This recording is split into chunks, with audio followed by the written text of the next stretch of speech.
Hi everyone, welcome to my channel. তো আজকে আমার ক্লাস আছে ব্রাইডাল কোর্সের। তো আমি সকালবেলায় রেডি হয়ে বেরিয়ে পড়েছি। আর ভোরবেলায় বৃষ্টি হবার কারণে ওয়েদারটা আজকে একদম ভালো ছিল না, রোদ ওঠেনি, একদম কুয়াশা হয়ে আছে। 9টা বাজে, বোঝাই যাচ্ছে না। তারপর আমরা পৌঁছে গেলাম স্টেশনে। আর এই হলো কথা, আমার নতুন বান্ধবী, আর ওর অজান্তেই আমি ভিডিও করছিলাম। আর এখানে দেখো খুব সুন্দর আলো আসাতে আমি আরও একটু ভিডিও করে নিলাম। যাই হোক, তারপর আমরা পৌঁছে গেলাম দমদমে।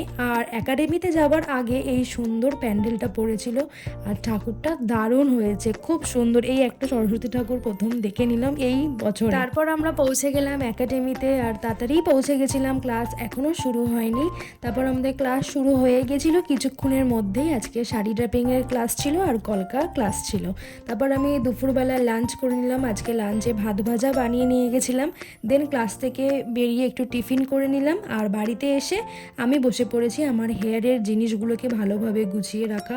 এত জিনিস হয়ে গেছে যে আমি এখন রাখারই জায়গা পাচ্ছি না, তো সেগুলোকে ভালোভাবে গুছিয়ে রাখলাম। তারপর একটু মিষ্টি খেলাম। ব্যাস এইভাবেই আজকের দিনটা কাটলো। টাটা।